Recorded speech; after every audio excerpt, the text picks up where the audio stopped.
제주가 그 세계자연유산에 이름을 올릴 때 공식적인 명칭이 있었죠. 뭐 제주도 이게 아니었고 제주 화산섬과 검은 오름 용암 동굴개였는데요. 그래서 2부의 주제는 지하궁전의 비밀이라고 한번 정해봤습니다.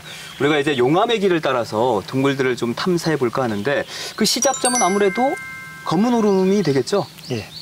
제주도에 이제 용암 동굴개가 뭐 여러 군데 있습니다. 그 중에 이제 유네스코 세계자연유산으로 이제 등재된 곳은 검은 오름 용암 동굴개라고 하는데 특이한 건 검은 오름이 붙어 있거든요. 왜 검은 오름이 붙어 있냐면 검은 오름이 용암 동굴을 만든 모체입니다. 즉 검은 오름이 어머니고요. 흘러나간 용암 동굴이 이제 아들 자식들이 되는 거죠. 그래서 이제 보시는 것처럼 여기 이제 용암 동굴이 쭉 이어지는데 이 길이가 약간 14km입니다. 14km 이어지는데 길이 면에서 상당히 길고요. 또 특이한 점은 이 동굴의 연속성이 상당히 뛰어난 점이고요. 그리고 우리가 지하 궁전이라고 표현하는데 이제 용암 동굴은 기본적으로 검은색 현무암으로 만들어져 있기 때문에 되게 어둡고 무서운 느낌이 듭니다. 근데 궁전이라고 말할 수 있는 이유 중에 하나는 여기에 독특한 생성물들이 이제 자라고 있는, 그래서 이제 가히 궁전이라 불릴만한 곳이고요. 그 출발이 바로 검은 오름이기 때문에 검은 오름 용암 동굴 개라는 이름으로 이제 유네스코 세계자연유산 등재가 되게 됐죠. 그래서 지금 판넬에 나와 있지만 뱅디굴이 첫 시작점인 건가요, 그러면? 굴로 따졌을 땐? 예, 동굴의 시작은 뱅디굴이 시작이고요. 네. 여기도 이제 각각의 이름이 있습니다. 근데 이제 여기는 이제 일반인들이 거의 알지 못하는 이름들이고요. 만장굴, 김영굴, 영천동굴 이런 것들은 다 이제 들어본 이름들이고. 그래서 이렇게 분포한 이유가 검은 오름이 처음에 분출했을 때는 이쪽으로 용암이 흘러가서 동굴을 만들어낸 거고요. 두 번째 용암은 이쪽으로 흘러간 거고요. 그래서 이 용암 동굴의 흐름에 따라서 두 개의 동굴로 분류가 됩니다. 그럼 뱅디굴부터 좀 살펴볼게요. 예. 이게 동굴들마다 형태가 다 다른가요? 아니면 같나요? 여기 큰 라인으로 이어지는 동굴개는 약간 유사합니다. 여기 있는 동굴들은 되게 웅장하고 되게 규모가 커요. 반면에 이제 뱅디굴은 미로처럼 이렇게 얽혀 있는 형태입니다. 그래서 여기는 동굴의 두께가 얇고 또 동굴의 천장에 이런 거 되게 사람이 기어가거나 간신히 서서 갈 수 있는 정도고요. 나머지 굴들은 뭐 덤프트럭이 지나가도 될 만큼의 규모가 크죠. 그래서 뱅디굴은 약간 이제 특이한 이유가 용암이 이제 이쪽으로 간 용암은 용암의 양상이 달랐기 때문에 뱅디굴만 특이한 형태의 동굴을 만들고 나머지는 일정한 규모를 가진 웅장한 동굴을 만들게 됐죠.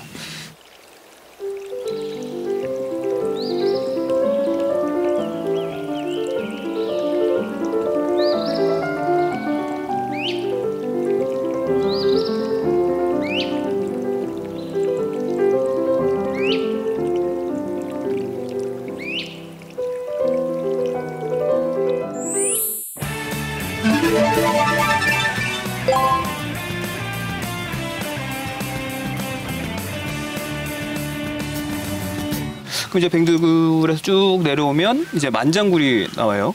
만장굴에 뭐 특성이 있다면 어떤 게 있을까요? 뭐 다른 나라의 미국, 하와이에도 수많은 동굴이 있습니다. 아이슬란드에도 동굴이 있고요. 근데 전 세계에서 만장굴보다 웅장한 동굴은 없습니다. 용암 동굴, 보통 동굴을 하면 석회 동굴을 생각하세요. 우리 저 강원도나 뭐 충청북도에 있는 동굴 생각하실 때 그 동굴은 석회가 만든 동굴이지만 용암이 만든 동굴은 기본적으로 이렇게 어둡고 되게 이제 뭐 음침한 그런 느낌을 줍니다. 반면에 만장굴은 덤프트럭이 2대가 다닐 만큼의 규모를 갖고 있거든요. 그런 동굴은 하와이에는 거의 없습니다. 이런 규모를 자랑하는 데서. 근데 이제 저희가 어떻게 생각하냐면 일반인들은 만장굴에 가서 뭘 느끼냐면 어둡다. 왜 물 떨어진다. 이렇게 되게 불쾌하게 느끼세요. 근데 지하 공간에서 자연적인 공간에 물이 떨어지는 건 당연한 현상이고요. 그리고 석회동굴처럼 조명을 같은 밝기로 하더라도 왜냐하면 동굴이 어둡기 때문에 빛을 흡수해서 동굴이 어둡게 느껴지는 겁니다. 그래서 만장굴은 가히 규모와 보존 상태 면에서는 전 세계에서 가장 뛰어난 동굴이라고 할 수 있습니다. 다만 덧붙이자면 이 동굴의 입장료가 얼마인지 아세요? 기억이 안 나요. 가보긴 했는데 많이 올라가지고 지금 4,000원, 5,000원 하거든요. 근데 다른 나라의 동굴에 들어갈 때는 몇만 원의 비용을 내고도 들어가서 와 정말 동굴이 이렇게 멋있구나 감동하고 와요. 더 비싸다는 얘기시죠? 더 훨씬 더 비쌉니다. 외국에 있는 동굴, 하와이에 있는 동굴들이. 근데 정말 더 가치가 있는 만장굴에 대해서는 우리가 되게 냉정하게 평가하는 거예요. 어둡고 빗물 떨어지고 이렇게 평가하는 거예요. 저는 사실은 다른 나라 비교했을 때 절대 뒤지지 않는 최고 중에 최고의 동굴이 만장굴이라고 생각합니다.